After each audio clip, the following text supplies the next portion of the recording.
Continuation blog and next day morning Sunday రోజు జరిగిన అన్ని ఈ రోజు అయితే షేర్ చేశాను. లాస్ట్ వరకు చూసి మీకు ఎట్లా అనిపించింది అని చెప్పండి. ఇంకా అత్తమ్మ అయితే రాగానే ఫస్ట్ పూరీల పిండి పిసికింది. పూరీలు ఇంకా వచ్చేసి నేనైతే ఇక్కడ కాలుస్తా ఉన్నాను. మా హస్బెండ్ కానీ మా మరిది వాళ్ళు కానీ ఎవ్వరు రాలేదు ఈసారి. అందరిని బాగా మిస్ అయ్యాను. నేను ఒక్కదాన్ని ఉండిపోయా ఇంకా అత్తమ్మ వాళ్ళ ఇంట్లో. ఇంకా పూరీలు అయితే చేసేసి ఇప్పుడు కాలుస్తా ఉన్నా. ఎంత బాగా గుర్తుండిపోతుందో ఈ పండుగ అందరికి, ఎందుకంటే చాలా లేట్ అవుతుంది కర్రీ రావడానికి. ఈసారైనా 9:30కి అలా వచ్చింది, కానీ ఎవ్రీ టైం 10:30కి వస్తుంది. ఇంకా మటన్ కర్రీ ఉడకాలంటే ఎంతసేపు పడుతుంది చెప్పండి.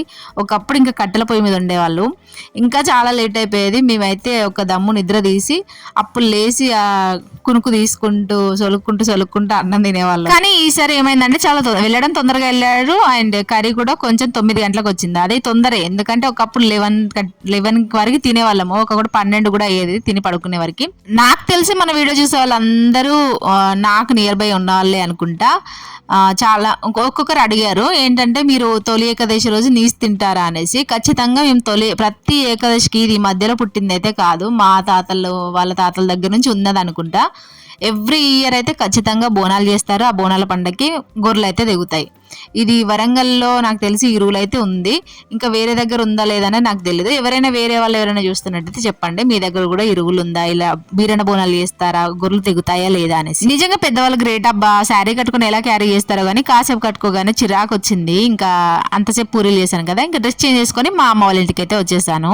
ఎవరు ఏమనుకున్నా కానీ మన ఎంత అత్తమ్మ వాళ్ళ ఇంట్లో ఉన్నా కూడా అక్కడికి వెళ్ళాలి అన్న ఆత్రత బాగా ఉంటది. అటు గుంజుతుంది ఇటు గుంజుతుంది. అటు అత్తమ్మ వాళ్ళు ఒకరే ఉన్నారన్న ఆలోచన, ఇటు ఏమో అమ్మ వాళ్ళ ఇంటికి రావాలి అన్న ఆలోచన. ఇంకా రెండు కవర్ చేస్తాను అలా ఇలా. నేను అమ్మ వాళ్ళ ఇంటికి వచ్చేలోపు మా అక్క అయితే వచ్చేసింది. మా అక్కతో కాసేపు మాట్లాడుకుంటూ కూర్చున్న తర్వాత కొంచెంసేపు పూరీలు కూడా వేసాను. ఒకతే వేస్తుంది మా బంతి అనేసి, మా అన్న వైఫ్. పండుగ ముందు వరకు ఎంత యాక్టివ్ గా ఉండి అన్ని పనులు చేసుకుంటాము చెక్క, కానీ వన్స్ మనకు పండుగ అయిపోయాక ఇంటికి వస్తాం కదా, అప్పుడు స్టార్ట్ అవుతుంది మనకి అన్ని పెయిన్స్. ఫుల్ గా టైర్డ్ అయిపోతా ఉంటాం కదా, అలా టైర్డ్ అయిపోయి మేము ఇంకా తినేసి పడుకున్నాము. ఇంకా టైం చూడండి, ఇక్కడైతే మా మమ్మీ అప్పటికే లేచింది, అన్ని పనులు చేసుకుంటుంది.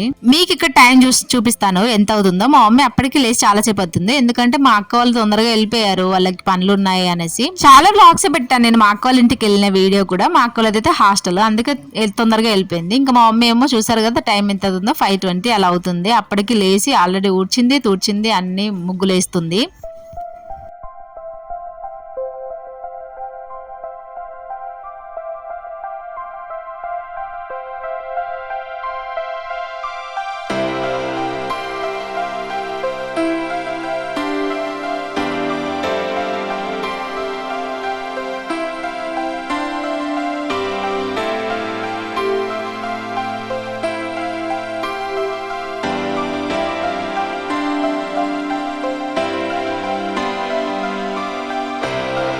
ఇక్కడ మీరు ఒకటి అబ్జర్వ్ చేశారా, మా మమ్మీకి అస్సలు చేత కావట్లేదు, బ్యాక్ పెయిన్ విపరీతంగా ఉందంట. నేను చేస్తానంటేనేమో వినదు. ఇంకా వెళ్ళి నువ్వు పడుకోపో, నేను చేసుకుంటాను పనులు అనేసి అంటుంది. నేను అలానే కూర్చొని అయితే లేను. తర్వాత ఇంకా గిన్నెలు తోమాను. మా మమ్మీ నేను చేస్తున్నా కూడా ఎందుకో మీరు అక్కడ చేసి వస్తారు కదా, ఇక్కడ చేయకండి అనేసి అంటది. నా వంతు హెల్ప్ అయితే నేను చేస్తాను.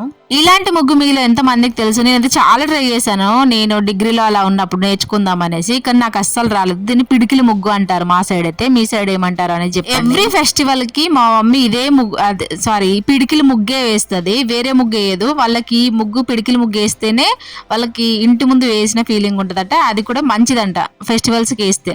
మేబీ అందంగా ఉంటది అనిపిస్తుంది ఏమో మా మమ్మీకి. ఇంకా ఎవ్రీ పండుగకి అలా వేస్తుంది, ఫ్రైడే కూడా.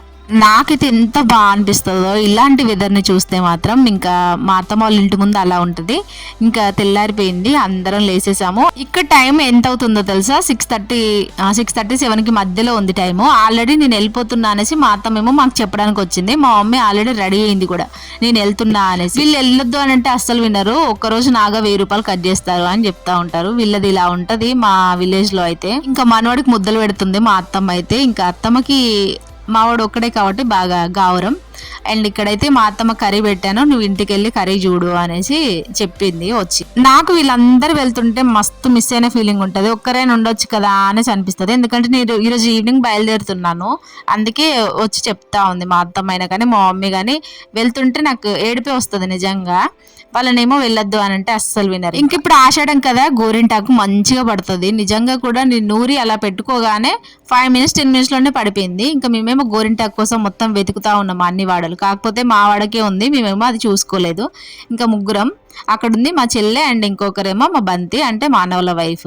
ఎంత మంచిగా లేతగా ఉంటే అంత బాగా పడుతుంది అనేసి అంటారు. నేనేమో మా అత్తమ్మ ఆల్రెడీ చూసి పెట్టమన్నాను, కానీ మా అత్తమ్మ కూడా తీరలేదు. పాప మా అత్తమ్మ ఒకతే ఉంది కదా, ఇంకా తను కూడా ఏం చేయలేకపోయింది.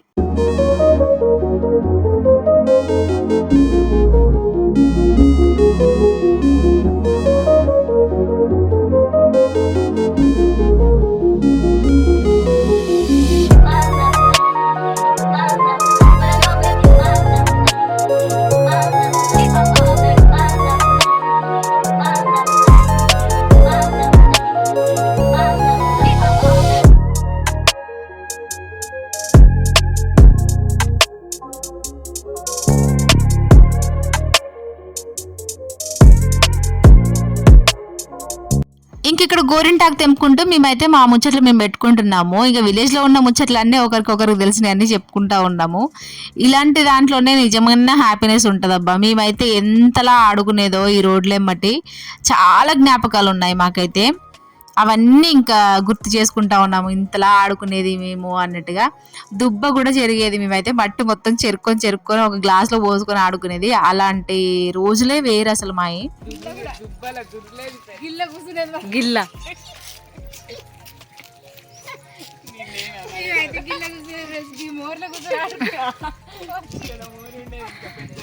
గిల్లా కాదు, రేస్ ఆడేటప్పుడు అలా దాచుకునేది కూడా.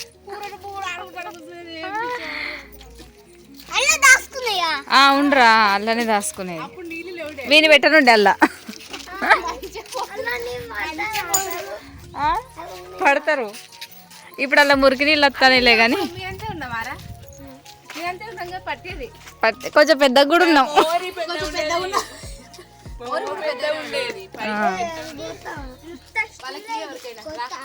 వాళ్ళు పోయి వీడియో ఇస్తావా డాడీ నువ్వు? మీలో కూడా ఎవరైనా ఉన్నారా అంతలా బాగా ఆడుకున్న వాళ్ళు? ఇంకా కాసేపు ఒక 1 అవర్ స్పెండ్ చేసినా కూడా ఆ టైం ఎంత వాల్యుబుల్ కదా. ఇంకా వీళ్ళతో కాసేపు మాట్లాడుకుంటూ గోరింటాకు అయితే తెంపుకున్నాము. మళ్ళీ మా చెల్లి గానీ మా బంతి గానీ ఈ వీడియోలు చూసుకుంటే, మా అక్క వాళ్ళు కూడా చాలా మంది ఉన్నారు కానీ వాళ్ళు ఎవ్వరు రాలేదు. ఇంకా నేచర్ బాగుంటే మంచి మంచి ఆటలు కానీ పాటలు కానీ లేదంటే అలానే చూసుకుంటూ కూర్చుంటారా మీరు? నేను మన మైండ్ కూడా ఫ్రెష్ గా ఉంటది కదా. ఎక్కలేనివన్నీ క్రియేటివిటీగా చాలా గుర్తొచ్చేవి నాకు. నేను బిఫోర్ మ్యారేజ్ మా బాపమ్మ దగ్గర కూర్చునేదాన్ని. వర్షాకాలంలో గ్రీనరీగా ఉంటది కదా అంతా. బట్ ఇప్పుడు మా విలేజ్ చాలా మారిపోయింది, అందులో మా వాడ ఇంకా ఎక్కువ మారిపోయింది. బట్ ఆ హ్యాపీనెస్ మాత్రం ఎవ్వరు దాంట్లో తగ్గలేదు. అంతే జోష్గా ఉన్నాం మేమందరం. ఇప్పటికీ కలిస్తే కూడా ఫుల్గా డాన్స్లు వేస్తాం. బట్ అవన్నీ వీడియోస్ నేను పెడితే కొందరు ఏమనుకుంటారో అనేసి పెట్టాను. కానీ చాలా మంది ఇప్పుడు నాకు సపోర్ట్ చేసి చెయ్యక్క అనే వాళ్ళే ఉన్నారు, కానీ వద్దు అనే వాళ్ళైతే లేరు. ఒకప్పుడు ఏమనుకునేదో కానీ ఇప్పుడైతే బాగానే సపోర్ట్ చేస్తున్నారు అబ్బా మా వాళ్ళు అయితే. ఇంకా కాసేపు మైదాకు తెంపేసి ఇంకా మేమైతే పెట్టుకున్నాము. దీని తర్వాత నాకు వ్లాగ్ తీయడానికి అసలు కుదరలేదు, ఎందుకంటే వాయిస్ ఓవర్ ఇవ్వడం అండ్ ఇంకా వాళ్ళకి తినిపించి నాకు అలానే సరిపోయింది. ఇంకా దీని తర్వాత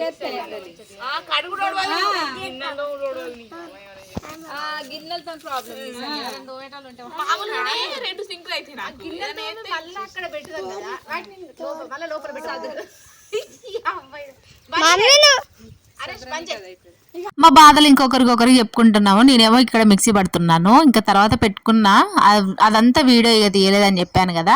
ఇంకా దాని తర్వాత నేను వాయిస్ ఓవర్ ఇచ్చి వీడియో అప్లోడ్ పెట్టి ఇంకా రెడీ అయ్యి స్టార్ట్ అయిపోయాను. నేను స్టార్ట్ అయినప్పుడు బాగానే ఉంది. ఇంకా మా అన్నేమో నన్ను తోలడానికి వస్తున్నాడు. ఎంత గ్రీనరీగా ఉంది చూడండి, ఎంత బాగుందో కదా. మేము అలా స్టార్ట్ అయ్యామో లేదో ఫుల్గా వర్షం పడింది. అసలు నేనైతే తడిచిపోయాను. నాతో వర్షం ఎంతలా ఆడుకుందంటే ఆ రోజు నేను ట్రైన్ ఎక్కే ముందు వర్షం పడింది, మళ్ళీ తర్వాత చూడండి ఎంత వర్షం పడుతుందో. బట్ మా బాబు అయితే ఫుల్ హ్యాపీగా ఉన్నాడు ఎందుకో ఆ రోజు ఆ వర్షం పడుతుంటే.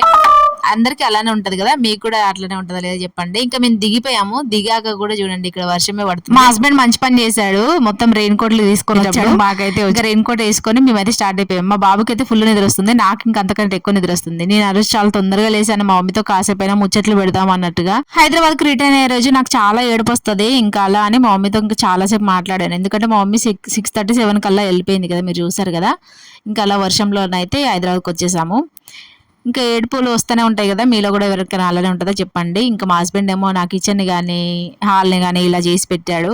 ఇంక ఈరోజు అన్నీ సర్దుకోవాలి నేను. ఇది నిన్నటి వ్లాగ్. మీకు నచ్చిందా? నచ్చితే లైక్ చేయండి, షేర్ చేయండి, సబ్స్క్రైబ్ చేసుకోండి. ఇంతకీ నా విలేజ్ వ్లాగ్ మీకు నచ్చాయా లేదా అనేది కామెంట్ చేయండి. అండ్ ఉంటా, బాయ్.